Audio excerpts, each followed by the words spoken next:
Assalamualaikum warahmatullahi wabarakatuh.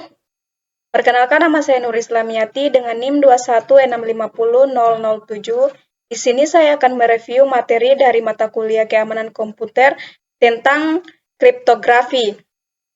Langsung saja ke materinya. Pengantar kriptografi. Message atau pesan adalah data atau informasi yang dapat dibaca dan dimengerti maknanya. Nama lain plain text atau teks jelas. Bentuk atau rupa pesan, teks, gambar, audio, musik, video, dan lain-lain. Pesan yang ada dikirim via pos, kurir, saluran telekomunikasi, dan lain-lain. Disimpan di dalam media penyimpanan berupa disk, kaset, dan lain-lain. Terminologi. Pengirim atau sender merupakan pihak yang mengirim pesan. Penerima atau receiver merupakan pihak yang menerima pesan. Pengirim dan penerima bisa berupa orang, komputer, mesin, dan lain-lain. Pengirim ingin pesan yang dikirim secara aman, di mana pihak lain tidak dapat membaca atau memanipulasi pesan. Contoh, pengirim sama dengan Alice, penerima sama dengan Bob. Hypertext merupakan pesan yang telah disandikan sehingga tidak bermakna lagi. Tujuannya agar pesan tidak dapat dibaca oleh pihak yang tidak berhak. Nama lain kriptogram. Hypertext harus dapat dikembalikan menjadi plain text semula. Ini merupakan contoh plain text. Ketika saya berjalan-jalan di pantai, saya menemukan banyak sekali kepiting yang merangkak menuju laut. Mereka adalah anak-anak kepiting yang baru menetas dari dalam pasir. Naluri mereka mengatakan bahwa laut adalah tempat kehidupan mereka. Enkripsi merupakan proses menyandikan plain text menjadi ciphertext. Nama lain enciphering. Dekripsi merupakan proses mengembalikan ciphertext menjadi plain text semula. Nama lain deciphering. Notasi matematis. Misalkan P sama dengan ciphertext, P sama dengan plain text. Fungsi enkripsi E memetakan P ke C. E dalam kurung P sama dengan C. Fungsi deskripsi D memetakan C ke P. D dalam kurung C sama dengan P. Fungsi enkripsi dan dekripsi harus memenuhi sifat D dalam kurung E dalam kurung P sama dengan P. Kriptografi. Kata kriptografi berasal dari bahasa Yunani, hidden atau secret, dan writing, artinya secret writing.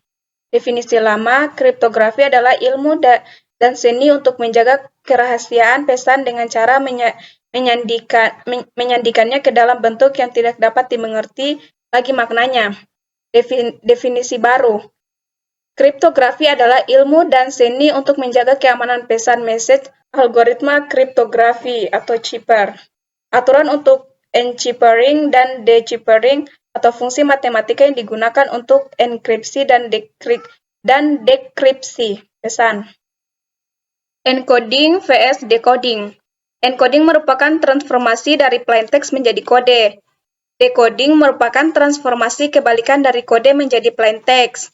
Buku kode atau kode book, dokumen yang digunakan untuk mengimplementasikan suatu kode.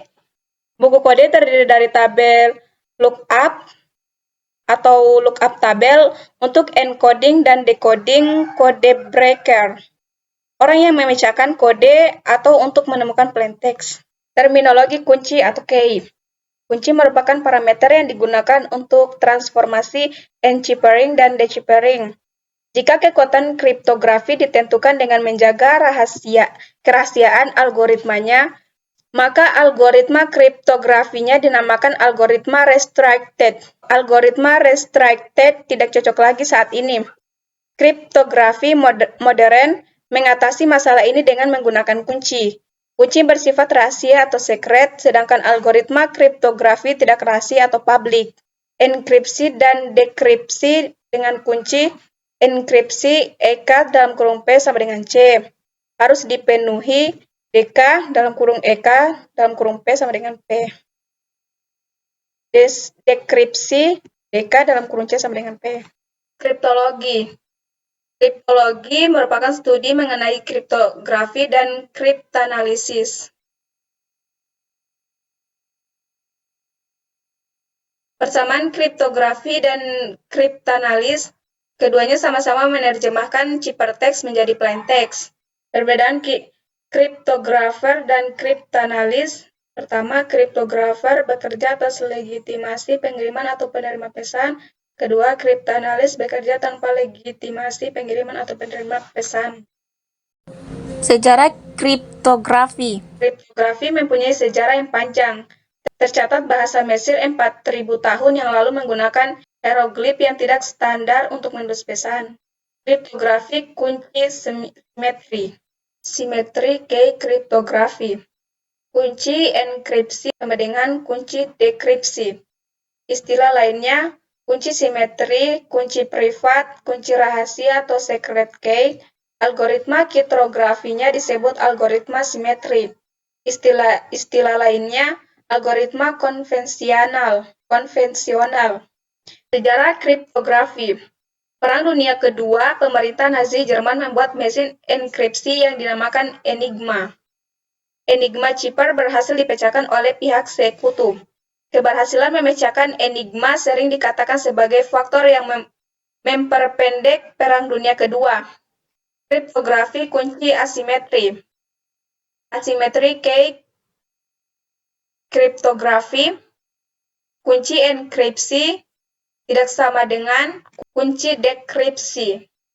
Nama lain kriptografi kunci publik, karena kunci enkripsi bersifat publik atau public key, sedangkan kunci dekripsi bersifat rahasia atau secret key atau private key.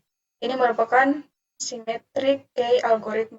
Kaisar cipher. Dalam kriptografi, sandi kaisar atau sandi geser, kode kaisar atau geseran kaisar adalah salah satu teknik enkripsi paling sederhana dan paling terkenal. Sandi ini termasuk sandi substitusi di mana setiap huruf pada teks terang atau plaintext diganti oleh huruf lain yang memiliki selisih posisi tertentu dalam alfabet. Algoritma cipher substitusi yang menggunakan konsep pergeseran huruf dengan modulo 26 secara matematis dapat dirumuskan sebagai J sama dengan E dalam kurung M sama dengan dalam kurung M tambah K mod 26. M sama dengan message K sama dengan K.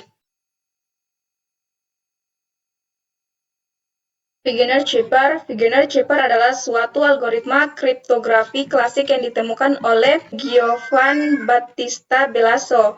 Beliau menuliskan metodenya tersebut pada bukunya yang berjudul La Cifra del Sig Giovan Battista Belaso pada tahun 1553. Nama Wigner sendiri diambil dari seorang yang bernama Bayes Wigner. Nama Wigner diambil sebagai nama algoritma ini karena beliau menemukan kunci yang lebih kuat lagi untuk algoritma ini dengan metode auto-key cipher. Meskipun algoritma dasarnya telah ditemukan lebih dahulu oleh Giovan Battista Belaso. Teknik ini menggunakan tabel bujur sangkat yang berisi kombinasi dari plaintext pada kolom serta kunci pada baris. Kombinasi keduanya akan menghasilkan cipher pada baris dan kolom. Ini merupakan tabel cara kerja Wigner cipher. Langkah awal adalah tuliskan plaintext yang ingin dienkripsi dengan menghilangkan spasi antar kata. Hal ini untuk mempersulit orang untuk menebak dari plaintext tersebut. Contoh, plaintext belajar rekayasa internet. Dengan menghilangkan spasi, belajar rekayasa internet. Pilih kunci key yang akan disepakati oleh pengirim serta penerima. Contoh key tekcom. Susunlah plaintext dengan kunci sebagai berikut. Dengan menggunakan tabel Wigner, maka kita akan mendapatkan hasil ciphertext sebagai berikut. Maka hasil adalah sebagai berikut. Plaintext belajar spasi rekayasa spasi internet. Key tekcom.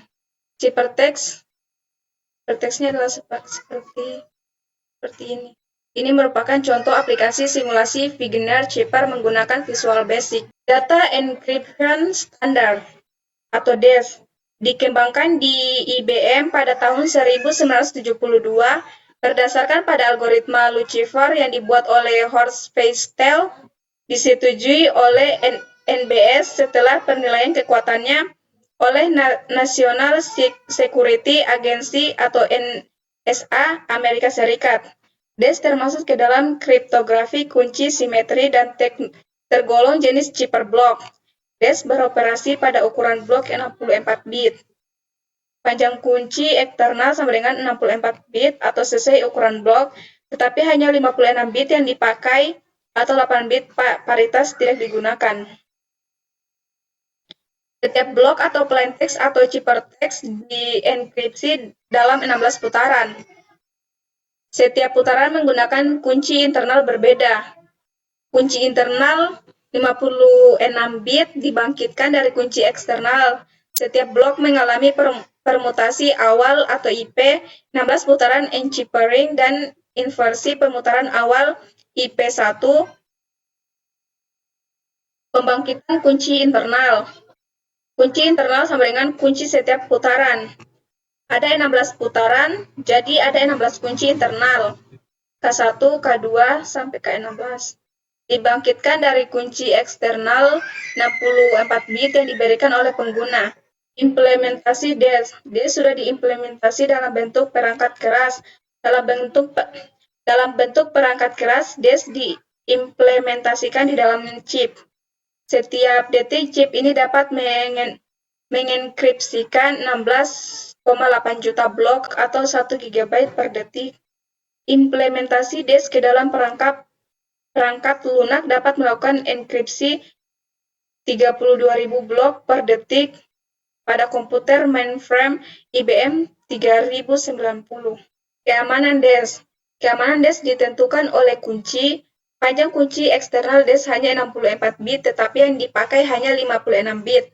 Pada rancangan awal, panjang kunci yang diusulkan IBM adalah 128 bit, tetapi atas permintaan NSA, panjang kunci diperkecil menjadi 56 bit. Tetapi dengan panjang kunci 56 bit akan terdapat 256 atau 72 miliar kemungkinan kunci. Jika serangan exhaustive key search dengan menggunakan prosesor paralel, maka dalam 1 detik dapat dikerjakan 1 juta serangan. Jadi seluruhnya diperlukan 1142 tahun untuk menemukan kunci yang benar. Tahun 1998, Electronic Frontier Foundation atau EFE merancang dan membuat perangkat keras khusus untuk menemukan kunci DES secara exhaustive search key dengan biaya $250 diharapkan dapat menemukan kunci selama 5 hari. Tahun 1999, kombinasi perangkat keras EFE dengan kolaborasi internet yang melibatkan lebih dari 100.000 komputer dapat menemukan kunci DES kurang dari 1 hari. Triple Data Encryption Standard. 3 DES atau Triple Data Encryption Standard merupakan salah satu algoritma simetris pada kriptografi yang digunakan untuk mengamankan data dengan cara menyandikan data. Proses yang dilakukan dalam penyandian data yaitu proses enkripsi dan proses dekripsi. Algoritma 3 DES adalah suatu algoritma pengembangan dari algoritma DES, Data Encryption Standard. Perbedaan DES dengan 3 DES terletak pada panjangnya kunci yang digunakan. Pada DES menggunakan satu kunci yang panjangnya 56 bit, sedangkan pada 3 DES menggunakan 3 kunci yang panjangnya 168 bit, masing-masing panjangnya 56 bit. Pada 3 DES, 3 kunci yang digunakan bisa bersifat saling bebas, K1, K2, K3, atau hanya 2 buah kunci yang saling bebas dan satu kunci lainnya sama dengan kunci pertama, K1, K2, dan K3 sama dengan K1. Karena tingkat kerahasiaan algoritma 3 DES terletak pada panjangnya kunci yang digunakan, maka penggunaan algoritma 3 DES dianggap lebih aman dibandingkan dengan algoritma DES. Pendahuluan. Sampai akhir tahun 1970, hanya ada sistem kriptografi kunci simetri. Satu masalah besar dalam sistem kriptografi, bagaimana mengirimkan kunci rahasia kepada penerima. Mengirim kunci rahasia pada saluran publik atau telepon internet, pos, sangat tidak aman. Oleh karena itu, kunci harus dikirim melalui saluran kedua yang benar-benar aman. Saluran kedua tersebut umumnya lambat dan mahal. Ide kriptografi kunci asimetri muncul pada tahun 1976. Makalah pertama perihal kriptografi kunci publik ditulis oleh D.V. Hellman, ilmuwan dari Stanford University. Judul makalahnya New Direction in Cryptography. Namun pada saat itu belum ditemukan algoritma kriptografi kunci asimetrik yang sesungguhnya. Konsep asimetrik algoritma. Kriptografi kunci asimetrik disebut juga kriptografi kunci publik. Pada kriptografi kunci publik, masing-masing pengirim dan penerima mempunyai sepasang kunci. Kunci publik yaitu untuk mengenkripsi pesan. Kunci privat untuk mendekripsi pesan. Kunci enkripsi dapat dikirim melalui saluran yang tidak perlu aman. Saluran yang tidak perlu aman ini mungkin sama dengan saluran yang digunakan untuk mengirim ciphertext. Dua keuntungan kriptografi kunci publik. Tidak diperlukan pengiriman kunci rahasia, jumlah kunci dapat ditekan. Kriptografi kunci publik didasarkan pada fakta. Fakta yang pertama, komputasi untuk enkripsi atau dekripsi pesan mudah dilakukan. Fakta yang kedua, secara komputasi hampir tidak mungkin menurunkan kunci privat bila diketahui kunci publik. Sekian review materi dari saya. Lebih dan kurangnya mohon dimaafkan. Wassalamualaikum warahmatullahi wabarakatuh.